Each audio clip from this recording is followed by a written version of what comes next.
more energy. Come on. Yes. Can you hear me? Let's see. Is it on? No, I don't think it's on. The other one. Yeah, it's on. Yeah, cool. So, hi guys. Hi everyone. It's great to be here. And my name is Victoria Rubel. I am a co-founder and CEO of Merocrat. And Merocrat is an online marketplace for creative services with the first stop in the fashion industry. We provide a safe platform for brands and creative agencies to evaluate and hire efficiently freelance talents to work on their projects. It can be a photo shoot, it can be a catalog, it can be an advertising, many different things. So with more than 1 million of such projects being produced in the United States only last year, brands are constantly looking for freelance talent, for creative talent, for new ideas. And no need to say that freelance talent, 6 million of them who are involved in the fashion industry today globally, are constantly looking for the next assignment. This is how they get paid and earn money. So all would be good beside that, brands are constantly thinking, where can I find the right talent, how can I trust the previous work experience, and actually how I can protect myself after the payment. And today there is nowhere to go. Can you hear me? I hope so. So, you know, to bridge that gap, that's why agents and agencies, multiple, big number of them, are able to get away today with pocketing up to 70% of creative budgets. And this industry is screaming for the disruption. And what we do is that we bring efficiency to $100 billion market by replicating the value proposition of an offline agency online, and by semi-automating the creative procurement process. We've launched our product last October, and today we work with brands such as Condé Nast, Hearst. These are our first pilot customers. It's the first revenue, which is so great for a startup. And I'm a former startup executive with a background at Skype, surprise. And I've been working in the fashion industry as well for several years. I have two co-founders, one is Hwang, they're in technology and design, user experience. And we believe this is the right opportunity to go after. And we are not actively raising, but we are interested to talk to people who are interested. So that would be it. Okay, that's a good pitch. Thank you. Good job. Phil, do you have a question? Yeah, I apologize. I guess I'm a little confused. I thought I got it. Yeah. Freelance designers for fashion, and then I see Condé Nast at the top of the list, but I think Condé Nast is a magazine publisher. It's a magazine publisher, exactly. They have Hwang, and they produce a lot of content. And Right. so, you know, you need to produce a content for brands. They're producing, you know, the photo shoots and catalogs and imagery, everything you see in Vogue, for example. So it includes all of the images that would be in magazines, not Exactly. actual design for fashion per se, or including fashion per se. It includes That's as well. up and yeah. down the stack. Exactly. It's like Okay. a vertical solution. Okay, Exactly. I guess that wasn't obvious to me. Yeah. It's not my world, but yeah, Fair I don't question. want to get into feedback, right? Okay. So the question is, you know, you have a natural affinity, I think, for saying all these other areas where design has been disintermediated, you know, using the internet. You know, we were involved with iStock Photo kind of way back then, and then you had LogoWorks, and then you had 99 Designs. So you've seen this happen, and I assume you're just playing on that trend. And so my question is, how are you different, or what does it take to be successful, you know, doing this industry as compared to what people have done in these other sectors of creative? Yeah, maybe I need to clarify Okay. what exactly we're doing, because when I'm talking about the marketplace, so we're talking about the content production, not about the actual design of the clothes, okay? Okay. So it means, for example, if you need to produce a photo, you need to hire a photographer. You need to have a team of like 7 people who are going to make you beautiful so that you can be published in Vogue, right? So, and you know, the differentiation that we compete with LinkedIn, with Behance, with showcasing platforms. Which is like we are a marketplace where we build the trust, so we are about trust and access. And we are not about the showcasing, and we are not about the kind of design, but you can hire people who can help you to produce whatever you need in this industry. So it's more on the Elance side than on the Kind of, 99 design side. Is that? Yeah. Okay. Yeah. All right. So help us. You know. Yeah. Okay. That's a good. Good Yeah. question. Jostein? I'm still not getting it all, but is it a crowdsourcing where you actually get the content, or is it? No, it's a curated I Okay. guess. It's So a curated then, place. what is then the business model? Is that for It's a transactional business model, exactly.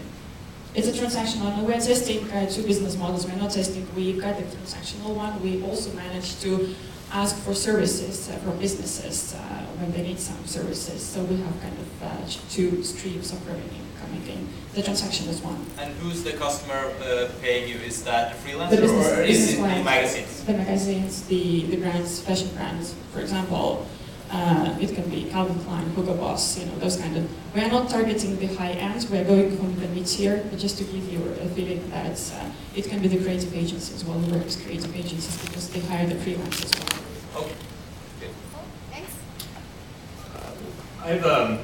I was trying to figure out what the exact market pain you're targeting, and I think it has to do with the middle market and trying to get high-end services for the middle market to promote their products. Is that roughly correct? Because it's expensive and...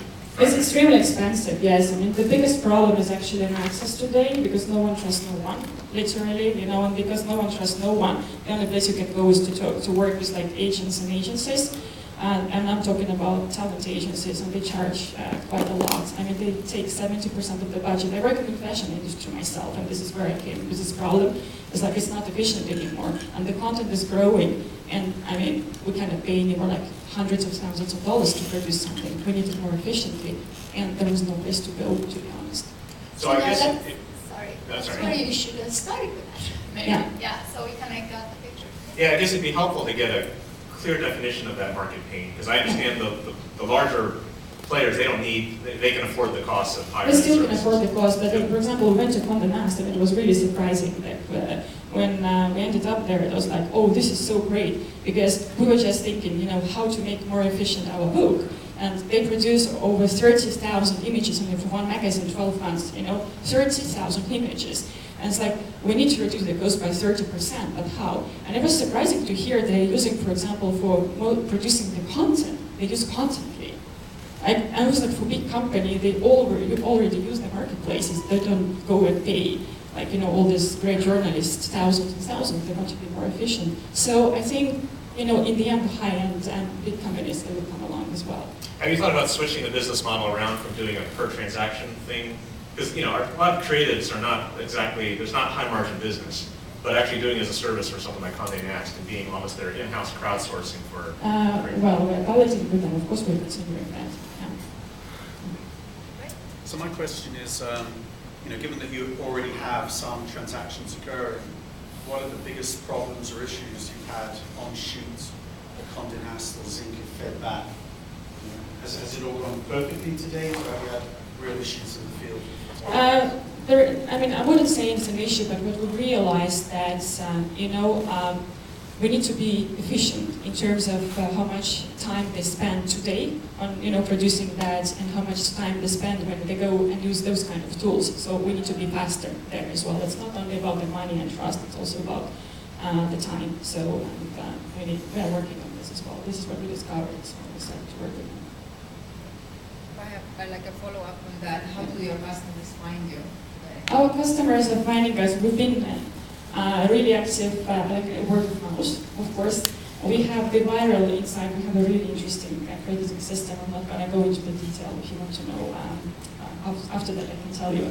But yes, we have the viral engine. And we've tested several channels of acquisitions, and things that are working is the social media, definitely sharing. I mean, the content is beautiful. We are talking about the content. People want to post their portfolio there. It looks excellent, and they just share. They send it to their clients, and actually it works.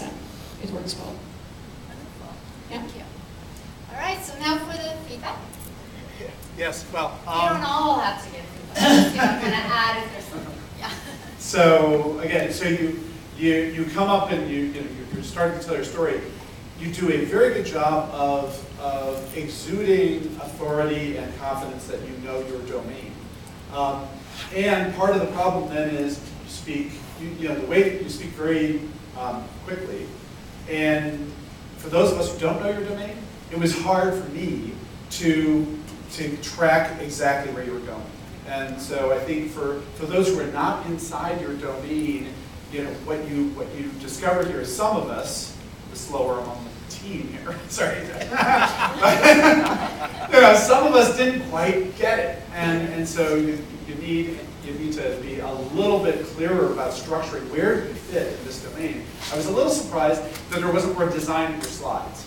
I mean, anybody who's in sort of the design space, I would have thought I would have seen more visual clarity as to what it is you're doing. And that would have been sort of a natural opportunity for you to sort of emphasize that was the other side of it. And so, just my quick feedback. Yes, I would also try to make a parallel to other successful startups within recruitment and crowdsourcing. Actually, to make a parallel story, so then it might be easier for us to understand. I'm not an expert in fashion, but I believe that there's the path of people trying to help support the middle market in fashion is littered with a lot of dead bodies. A lot of people have tried this. And so I think a concise description of the problem you're trying to solve and why you and why now to solve it would be really helpful for slow folks like us. So in a prior life, I was the head of Gap marketing globally. And so this is an area I sort of understand. I understand what we're trying to do. I do think it's more, and I like the website, by the way. I listened to the website. I thought it was pretty simple. And, I'm assuming that you've got a roadmap. You're going to add a lot of additional functionality, ratings and rankings and things, scheduling, of course. So this whole area is less about, it's partially about finding the right photographer, but it's just as much about the right place, right time, scheduling, and so on, and those things, and as well as asset management and the flows of the asset from one to the other. So Bella Pictures would be a good company for you to look at. The former head of Old Navy marketing was the CEO for a while, and they were doing exactly what we were doing, but in the wedding space. So anyone holding a wedding could get a photographer matched up to their interests to come and take their wedding photographs on the day. But it's been a hard road for them. It's been 10 years of slugging it out. And I think you might want to understand Bella Pictures' experience. We're a little bit more lucky because marketplaces are exploding. So. Sorry, I interrupted. Gina, do you want to add something? I think you also mentioned that you guys are thinking about services and investors and those things, so that's expensive for the startups to do. So more to explain than that. Great. Okay, thank you for the feedback. Thank you so much. Great.